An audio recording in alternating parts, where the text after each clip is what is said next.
마태복음 5장에 있는 예수님께서 우리에게 말씀하신 복이 정말 진정한 복이 뭐냐, 복이 있는 사람은 어떤 사람인가 하는 주제로 계속 하나님의 말씀을 나누고자 합니다. 우리 지난주에 어떤 사람이 복이 있다 그랬어요? 그렇죠. 심령이 가난한 자는 복이 있나니 어떤 복을 받아요? 무엇가 그들의 것이다? 그렇죠. 천국의 그들의 것이다. 심령이 가난하다는 것은 주님, 나를 불쌍히 여겨 주십시오. 저는 하나님의 도움이 없이는 살아갈 수 없습니다. 이렇게 하나님 앞에 낮아진 마음을 갖는 마음이라고 했어요. 그런 사람들이 받는 복이 뭐냐? 천국을 소유하는 거예요. 하나님의 나라를 소유하는 거예요. 즉, 이 땅에 살면서 하나님이 주시는 진정한 평화와 기쁨과 하나님과 동행하는 축복을 받게 되는 거예요. 오늘은 두 번째, 애통하는 자는 복이 있나니 그들이 위로를 받을 것입니다. 그랬습니다. 따라해보세요. 애통하는 자는 복이 있나니 그들이 위로를 받을 것이다. 네, 오늘 두 번째, 예수님께서 어떤 사람이 복이 있느냐? 애통하는 사람이 복이 있다 그랬어요. 애통하는 사람이. 그들은 위로를 받을 것이다 그랬어요. 여러분, 우리 애통한다 라고 하는 말 쉽게 어떤 단어가 떠오릅니까? 애통한다 그러면 그저 슬프죠. 근데 이 슬픔도 정도가 있어요. 그냥 이렇게 잠깐 슬프다가 마는 게 있고, 어느 정도 좀 눈물 흘리는 게 있고, 또 저기 깊은 내면 속으로 이렇게 이 가슴이 찢어지는 듯한 그 아픔이 있어요. 여기서의 애통은 그런 적당한 아픔이나 슬픔이 아니라 막 창자가 끊어지는 듯한 아픔을 말하고 있습니다. 여러분, 우리는 언제 슬퍼하며 옵니까? TV 볼 때. 드라마 보면서. 너무 솔직하시다, 그죠? 슬픈 장면 나올 때. 그쵸. 그게 말 슬플 때 우는 거야, 그죠? 슬픈 장면을 보면 나도 모르게 눈물이 나요. 저도 그래요. 저도 특히 엄마와 자녀가 이렇게 아픈 사연을 얘기할 때 나도 모르게 눈물이 나는 거야. 얼마 전에 끝난 우리들의 블루스? 네, 맞아요. 우리들의 블루스에 거기 보니까 그 김혜자 씨하고 이병헌이 이제 엄마와 참 화해하면서 그 장면이 나오는데, 나도 모르게 막 이렇게 눈물이 나는 거야. 나도 모르게. 그거 왜 그랬어요? 거기 동화되는 거야. 우리 엄마 같고 내가 자식 같은 그런 슬픔 가운데서 그냥 눈물이 그냥 나오는 거야. 그러니까 우리가 슬플 때 울어요. 그러니까 언제 웁니까? 보통은 슬퍼. 근데 그 슬픔의 내용이 다르죠. 가족과의 이별을 할 때 슬프고, 또 누구와가 헤어졌을 때 슬픕니까? 동물, 애완동물. 그렇죠. 내가 사랑하는 애완동물, 사랑하는 연인, 그렇죠. 사랑하는 연인과 헤어질 때 슬퍼요. 때로는 억울한 일을 당해서 막 원통해서 막 울 때도 있고요. 어떤 때는 참 나도 잘 살아보려고 하는데 잘 안 돼. 실패. 자꾸만 낙심할 일이 생겨. 그러면 또 억울해서 속상해서 세상을 원망하며 눈물을 흘릴 때가 있습니다. 그런데 오늘 성경이 말하는 이 슬픔은 어떤 슬픔인가? 성경이 말하고 있는 이 창자가 끊어지는 듯한 이 아픔은 어떤 아픔이냐? 제가 앞에서 말한 어떤 사랑하는 사람과의 이별, 내가 사랑하는 애완동물과의 이별, 아니면 억울해서 혹은 실패해서 우는 애통이 아니라, 이 애통은 어떤 애통이냐? 내가 하나님 앞에서 지은 죄 때문에 애통하는 거예요. 내가 하나님 앞에 지은 죄 때문에 주님 나를 용서해 주세요. 이러면서 하나님 앞에서 회개하며 흘리는 눈물이에요. 여러분, 이런 눈물이 어떤 눈물인가 한번 성경 한번 찾아볼까요? 누가복음 18장을 한번 찾아보세요. 누가복음 18장 9절에서 14절입니다. 누가복음 18장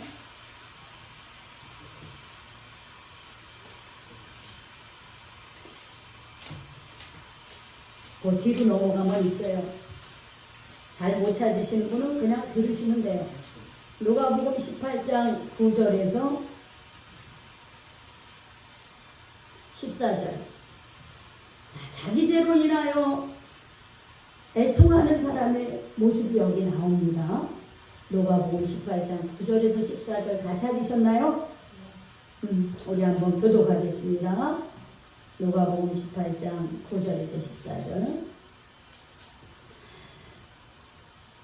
또 자기를 의롭다고 믿고 다른 사람을 멸시하는 자들에게 이 비유로 말씀하시되 두 사람이 기도하러 성전에 올라가니 하나는 바리새인이요 하나는 세리가. 바리새인은 서서 따로 기도하여 이르되 하나님이여 나는 다른 사람들 곧 토색, 불의, 간음을 하는 자들과 같지 아니하고 이 세리와도 같지 아니함을 감사하나이다. 나는 일일이 두 번씩 하고라도 두 소식을 드리나이다 하나이다. 세리는 멀리 서서 감히 눈을 들어 하늘을 쳐다보지도 못하고 다만 가슴을 치며 이르되 하나님이여 불쌍히 여기소서 나는 죄인이로소이다 하였느니라. 내가 너에게 이르노니 이에 저 바리새인이 아니고 이 사람이 의롭다 하심을 받고 그의 증거로 내어놓는다. 물은 자기를 높이는 자는 낮아지고 자기를 낮추는 자는 높아지리라 하시니라. 예수님이 오늘 두 사람의 기도의 모습에 대해서 비유로 말씀하신 거예요. 두 사람인데 두 사람이 어떤 한 사람은 바리새인이고 한 사람은 세리였습니다. 바리새인은 정말 하나님을 잘 믿으려고 최선을 다하는 사람들이에요. 금식하고 11조하고 예배드리고 말씀 배우고 말씀을 실천하려고 하고 이런 사람이에요. 반면 세리는 당시 매국노로 취급받았어요. 아주 죄인으로 취급받고 몸을 파는 그런 여인과 똑같이 죄인 취급을 받았습니다. 왜? 로마 제국이 앞잡이 노릇을 했고 뿐만 아니라 자기가 거둔 것의 일부를 어떻게 자기 주머니에 집어넣는 그러니까 도둑이나 마찬가지 역할을 한 사람이었기 때문에 아주 죄인으로 취급을 받았어요. 그런데 이 두 사람이 하나님 앞에 나가서 기도를 합니다. 바리새인은 탁 서서 하나님 나는 저 세리처럼 살지도 않고 토색하거나 불의하거나 간음하거나 이런 사람 같이 살지 않게 해주셔서 감사합니다. 그리고 저는 2번씩 일주일에 금식하고 또 소득의 11조를 드려서 감사합니다. 그러면서 그냥 하나님 앞에 자기의 의로움을 확 드러내면서 기도를 하는 거예요. 그런데 이 세리는요, 하나님 앞에 서 있지도 못해요. 하나님 앞에 가까이 가지도 못해요.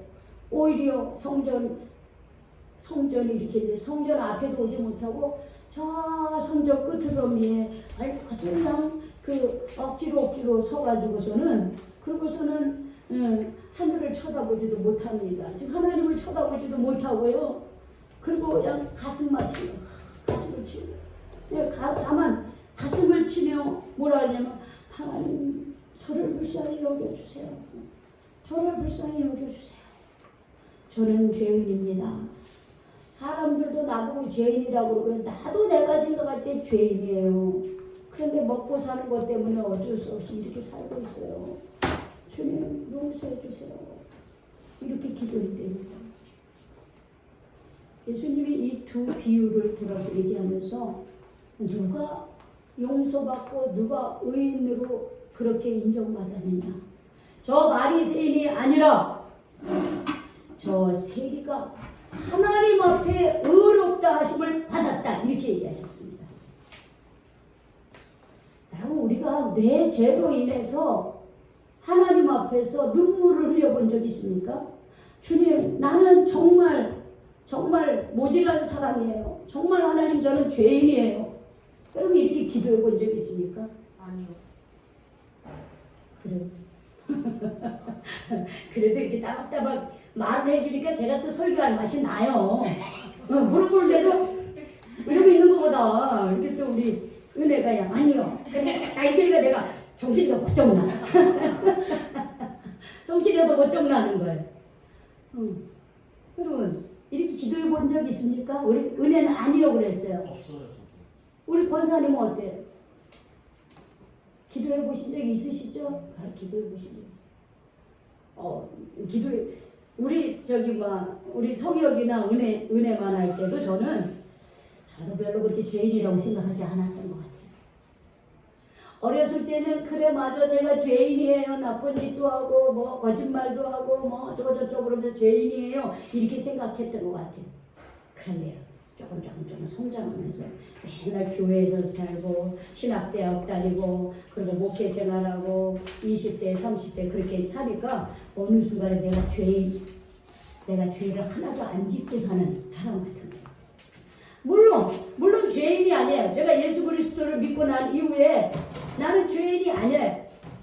의인이에요. 왜? 내가 의인이 된 것은 믿음으로 된 것이 행위로 된 것은 아니거든요.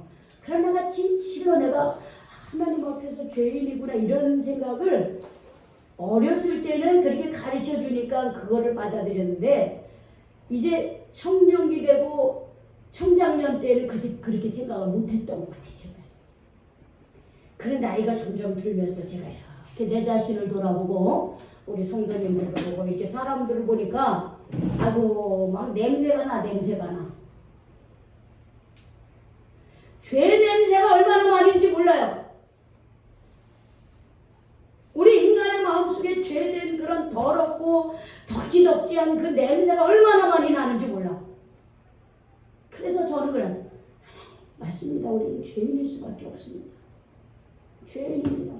어리석은 사람입니다. 하나님의 은혜 가운데 하나님의 사랑 가운데 살면서도 그걸 깨닫지 못하고 그게 은혜인지도 모르고 그렇게 깨닫는 어리석고 죄인인 사람입니다. 주님. 그런데 이런 저를 사랑해 주셔서 감사합니다.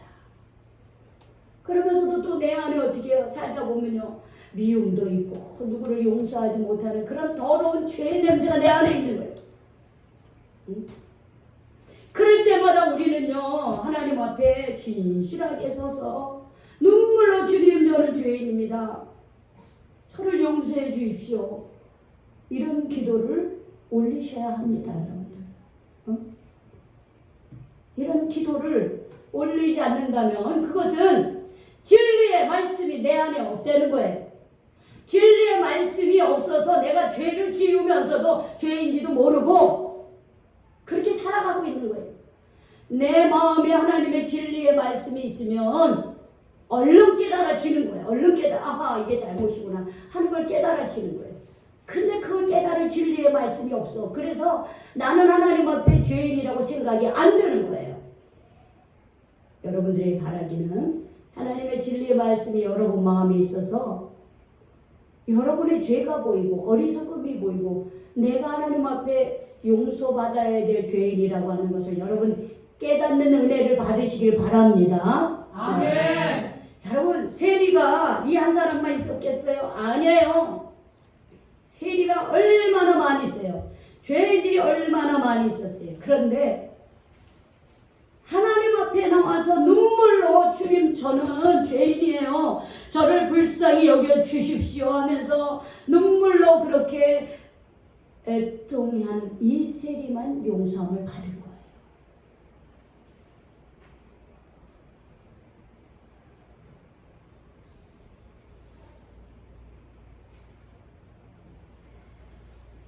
여기에 계신 우리 모두에게 내 모습이 보여지기를 주님의 이름으로 축원합니다. 아멘. 내 모습이 보여야 돼. 내가 어떤 사람인지, 내가 어떤 그런 죄된 모습을 갖고 있는지 끊임없이 볼 수 있어야 돼요. 그래야지 하나님 앞에 어떻게 해요? 시티움을 받지 않겠습니까?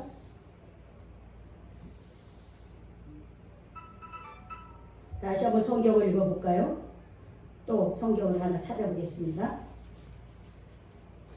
누가복음 15장입니다. 아까 읽었던 누가복음 18장이었죠? 이거 15장. 누가복음 15장입니다. 15장 11절에서 19절까지. 자, 이것도 비유 말씀이에요. 우리 비유 말씀. 누가복음 15장 11절에서 19절 말씀. 우리 교독하겠습니다. 또 이르시되 어떤 사람에게 두 아들이 있는데 그 둘째가 아버지에게 말하되 아버지여 재산 중에 내게 돌아오지 내게 주소하는지라 아버지가 세상에서 각각 나누어 주었더니 그 후 며칠이 안 되어 둘째 아들이 재물을 다 모아가지고 먼 나라에 가 거기서 허랑방탕하게 그 재산을 낭비하더니 다 없음고 그 나라에 크게 흉년이 들어 그가 불로서 굶기한지라 가서 그 나라 백성 중 한 사람에게 붙여 사니 그가 그를 들러 보내어 돼지를 치게 하였는데 그가 돼지 먹는 지역 열매로 배를 채우고자 하되 지는 자가 없느니라 이에 스스로 돌이켜 이르되 내 아버지에게는 양식이 풍족한 품길이 얼마나 많은가 나는 여기서 주려 죽는구나. 내가 이르러 아버지께 가서 이르기를 아버지 내가 하니까 아버지께 죄를 지었사오니 같이 19절 읽겠어요. 시작. 지금부터는 아버지의 아들이라 일컬음을 감당하지 못하겠나이다. 나를 품꾼의 하나로 보소서 하리라 하고. 이 유명한 탕자의 비유입니다. 아버지에게 두 아들이 있는데 둘째 아들이 아버지가 돌아가시기도 전에 아버지한테 유산을 달라고 그러는 거예요. 하도 쫄르니까 아버지가 그 둘째 아들에게 유산을 줬습니다. 여러분 부모님이 살아계신데 자녀들이 어차피 돌아가시고 우리 주세요. 만약에 자식들이 그러면 부모의 마음이 어떻겠습니까? 저런 양아치 그렇죠. 못된 불효자식이죠. 못된 불효자식. 근데 하도 쫄르니까 이 아버지가요. 그래도 어떻게 그 아들이 쫄라대니까 그 둘째 아들에게 가야 될 유산을 먼저 줬어요. 뭔가를 좀 해볼라나 보다 먼저 줬습니다. 그랬더니만 이 둘째 아들이 막 신이 났습니다. 아버지가 준 아버지 그 유산을 그냥 재물을 다 가지고 저 먼 나라에 저 화려한 도시로 갔어요. 불빛이 반짝반짝하고 술집이 많고 같이 놀 애들이 많은 그런 화려한 그 도시로 갔습니다. 그래서 그 돈이 많으니까 막 이 사람 저 사람 사주고 그러니까 막 주변에서 막 야 너무 멋지다 괜찮다 막 친구들이 막 모여드는 거예요. 그렇게 허랑방탕하게 그 재산을 다 써버렸습니다. 여러분 내가 노력하지 않고 번 돈은요 그렇게 허랑방탕하게 쓰게 되어 있어요. 내가 최선을 다해서 땀을 흘리고 번 돈은요 소중하게 쓰지만 어떻게 하다가 돈이 뭐 예를 들어서 주식이라든지 뭐 아니면 다른 것으로 어떻게 그냥 뭉텅이가 돈이 생기잖아요. 그러면 그 돈을 어떻게 할지 몰라.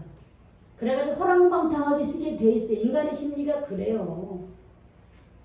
이 아들이요 아버지가 자기가 노력 하나 하지 않고 돈을 재산을 돈을 손에 치니까 막 허랑방탕에 아주 다 재산을 낭비해 버렸습니다. 그런데요 여러분 어려운 일이 있으면 또 어려운 일이 겹쳐서 옵니다. 그렇게 돈을 다 써버렸는데 마침 또 그때 흉년이 그냥 딱 그 지역에 그 집안에 흉년이 들었어요. 그러니까 그 아들이요 막 완전히 궁핍해지는 거예요. 어느 정도 궁핍해지냐 하면은 돼지를 치는 그 집에 가서 돼지를 치면서 먹는데 뭘 먹냐면 돼지가 먹는 쥐염열매 즉 돼지가 먹는 그 밥을 먹으려고 그러는 거야. 그런데 어떻게 해요? 그 주인이 그것도 못 먹게 해. 그래 굶어 죽게 생겼어요. 그러니까 그제서야 스스로 돌이켜요. 스스로 돌이켜서 아하 내 아버지 집에는 양식이 풍족한 품꾼이 얼마나 많은가. 우리 아버지 집에 먹을 것이 풍요롭고 거기에서 일하는 품꾼들도 먹을 게 그득하고 맛있는 음식을 먹을 수 있는데 나는 여기서 굶어 죽게 생겼구나. 그렇게 말을 합니다. 그러고서는 일어나 아버지께 가서 이르기를 아버지 내가 하늘과 아버지께 죄를 지었습니다. 아버지 이제 아버지의 아들이라고 그렇게 말씀하지 마시고 나를 품꾼 중에 하나로 그렇게 나를 써주십시오. 내가 이렇게 말해야 되겠다. 이렇게 생각을 합니다. 그러고서는 어떻게 일어나 아버지께로 돌아가는 거예요. 여러분 아버지께로 돌아갔다라고 하는 건 뭐예요? 이 사람이 이 아들이 어떻게 자기의 잘못을 어떻게 했다는 거예요?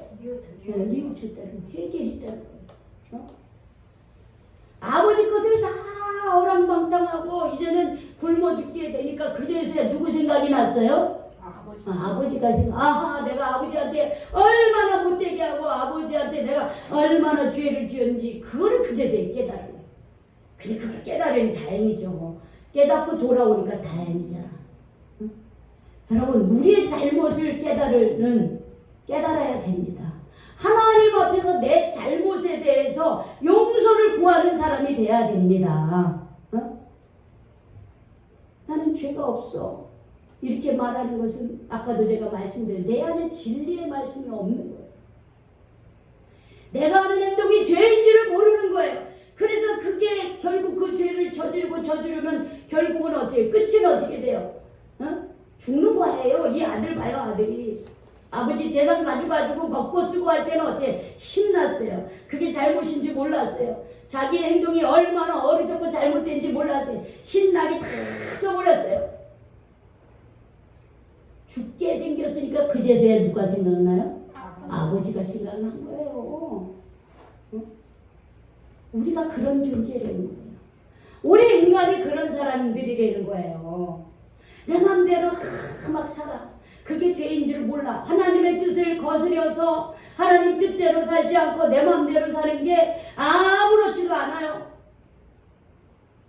언제 생각나? 죽을 때 생각나. 죽을 때. 인생을 다 허비하고 허랑방탕하게 살다가 죽을 때 생각나. 그래서 후회가 되는 거야. 내가 왜 그렇게 살았나? 후회하다가 그냥 내가 어디로 죽는지도 모르고 그냥 숨이 넘어가는 거예요, 여러분들. 그런데 그러기 전에 어떻게 해요? 누구 생각해야 됩니까? 하나님을 생각하고 돌아와야 되는 거야, 하나님. 내가 하나님 앞에 죄를 지었습니다. 하나님이 내게 이 건강과 생명을 주셨는데 이 건강과 생명을 가지고 하나님의 뜻 가운데 살지 못하고 허랑방탕하게 그렇게 살다가 주님 내가 어려움을 겪었습니다. 주님 용서해 주십시오. 여러분 그렇게 회개하시기 바랍니다. 회개하고 하나님 아버지께 돌아오시기 바랍니다. 아멘. 여러분 그렇게 진심으로 회개하는 자에게 애통하는 자에게 복이 있다. 어떤 복이 있다 그랬어요? 위로의 복이 있다 그랬어요. 위로의 복. 이 위로의 복은 뭐냐? 구원의 복이라고 하는 것을 말하고 있는 거예요. 구원. 그 회개의 삶에서 어떻게 돌이킨다면 내 삶이 새로운 구원과 새로운 소망 가운데 살아간다는 것을 말하고 있습니다. 여러분 보세요. 20절에 자 20절에 어떤 위로가 이 아들에게 있었나 한번 봅시다. 15장 20절에서 24절 우리 같이 읽겠습니다. 시작. 이제 아버지에게로 돌아갑니다. 그런데 어떤 일이 있냐? 이에 일어나서 아버지께로 돌아가니라. 아직도 거리가 먼데 아버지가 그를 보고 측은히 여겨 달려가 목을 안고 입을 맞추니 아들이 이르되 아버지 내가 하늘과 아버지께 죄를 지었사오니 지금은 너는 아버지 아들과 일감을 감당하지 못하겠나이다 하나. 아버지는 종들에게 이르되 제일 좋은 옷을 내어다가 입히고 손에 가락지를 끼우고 발에 신을 신기라. 그리고 살찐 성함을 끌어다가 잡으라. 우리가 먹고 즐기자.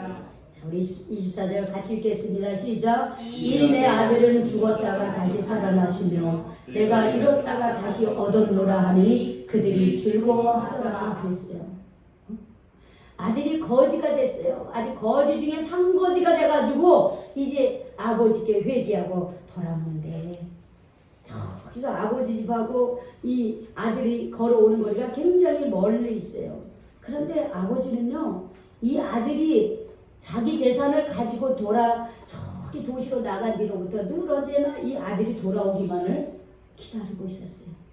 상거지기가 되어서 돌아오는 아들을 보고서는요, 못 알아볼 만도 하는데, 이 아버지가 막 달려갑니다. 달려가가지고 그냥 그 거지가 된 아들을 보고 그냥 너무 불쌍히 여기면서 달려가서 그냥 목을 안고 끌어안으면서 입을 맞추고 돌아온 것을 환영을 했습니다.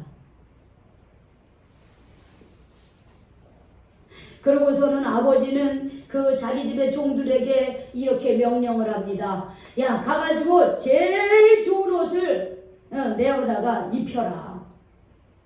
싹 깨끗이 씻기고 제일 좋은 옷을 입히고 손에 가락지를 띄우고 발에 신을 신겨라 이럽니다. 여러분, 손에 가락지를 낀다는 건 명예를 회복시키는 거예요.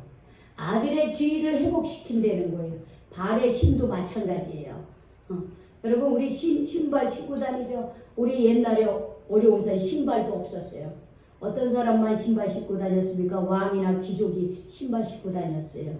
지금은 누구나 다 신발 신고 다니지만, 그 신발을 신기라는 것은 명예, 그 아들의 지위를 회복하는 것. 손에 가락지를 띄우고 발에 신을 신긴다는 것은 아들의 그 퍼랑방탕에서 거지가 된 그 아들을요, 용서해 준 거예요. 회개하고 돌아오니까는 아들의 지위를 다시 다 회복시켜 준 거예요. 그러고서는 어떻게 해요? 살찐 종 송아지를 끌어다가 잡고 우리가 먹고 즐기자, 잔치하자 그런 거예요. 그러면서 이 아버지가 뭐라냐면, 이 아들은 죽었다가 다시 살아났다 그랬어요. 내가 잃어버렸으나 내가 다시 얻은 아들이다. 그러니 우리가 즐거워해야 된다. 이렇게 말씀하셨습니다. 여러분, 한 사람이 죄 가운데 있던 한 사람이요, 애통하며 하나님 앞에 회개하고 돌아오면요, 하늘나라에서 그렇게 기뻐한다는 거예요. 그 사람이 지은 죄에 대해서 너 어떻게 그렇게 살았어? 이 나쁜 놈아, 이게 아니에요. 그래, 이미 내가 그렇게 사는 것 자체가 죄값을 치른 거예요. 내가 하나님 곁을 멀리 떠나 내 마음대로 살며 살았던 그것이 죄값이에요. 그렇게 살면서 행복했습니까? 이 아들이 이렇게 살면서 행복했습니까? 아니에요. 죄값 다 받은 거예요. 근데 죄값을 치르고도 하나님 앞에 돌아오지 않아. 이 아들이 이런 어려움을 당하면서도 아버지께 회개하고 돌아오지 않아. 그러면 어떻게 해요? 그냥 그렇게 살다가 죽는 거예요. 그런데 회개하고 돌아오니까 아버지가 너무 좋아하는 거예요. 이 아들은 죽었던 아들이다. 이 아들은 잃어버렸던 아들이다. 그런데 다시 돌아왔다. 그러면서 아들의 지위를 다 회복시키고 축하해주고 즐거워요. 이게 뭐냐? 우리가 하나님 앞에서 내 죄를 회개하고 하나님 앞에 나오면요, 하나님이 너무너무 기뻐하신다는 거야. 그리고 내 삶을 높여주신다는 거예요. 내 죄를 깨끗이 씻어주시고 내게 새로운 옷을 입혀주시고 내게 가락지를 띄우고 내게 새로운 신을 신기고 어떻게 해요? 우리를 축하해 준다라고 하는 것이에요. 여러분, 예수님이 이 땅에 오신 목적이 그거 아닙니까? 예수님이 이 땅에 오신 게 뭐냐? 회개하라, 천국이 가까이 왔다, 이렇게 얘기하셨어요. 우리가 회개하고 하나님께로 돌아오면요, 우리의 신분이 달라집니다. 우리가 죄인으로서 살고 세상 가운데 살았으나 예수 그리스도로 내가 어떻게 해요? 예수님께서 내 죄를 대신하여 십자가에 못 박혀 죽으셨기 때문에 우리가 예수를 믿을 때 어떻게 나의 죄가 다 용서함을 받고 우리는 거룩한 옷을 입는 거예요. 하나님의 자녀가 되는 거예요.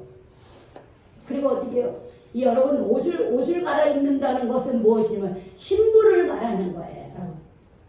제가 목회자 가운을 입는 것은, 이 옷을 입는 것은 내가 하나님의 종이라고 하는 표시예요. 왕이 그 의복을 입는 거, 그것은 뭐예요? 왕이라는 신분이잖아요. 여러분, 새로운 옷을 입는 거. 예수님께서 이 땅에 오신 것은 우리를 하나님의 자녀로 회복시켜 주시기 위해서 이 땅에 오신 거예요. 그래서 예수를 믿을 때 내 죄가 다 용서함 받고, 그리고 어떻게 해요? 우리가 어떻게 신분이 달라져요.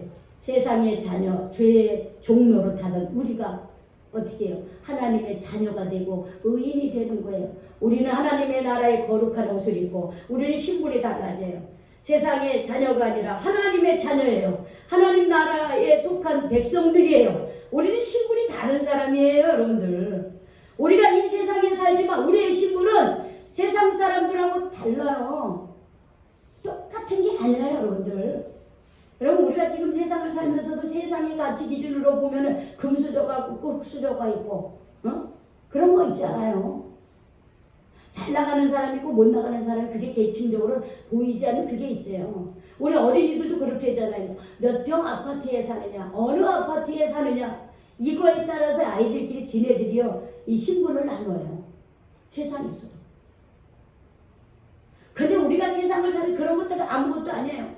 우리는 세상에 살면서 그런 것으로 가치를 따지는 것이 아니라 하나님을 믿고 우리는 하나님의 백성이고 하나님의 자녀예요. 우리가 하나님의 예수 그리스도를 믿고 하나님의 자녀가 된 것에 대해서 여러분 감사하시길 바랍니다. 감사하셔야 돼요. 내 신분이 어떤 신분이냐? 하나님 자녀다, 하나님 백성이다라고 하는 그런 주체성을 우리가 가지고 있어야 돼요. 그 믿음을 우리가 가지고 있어야 돼요.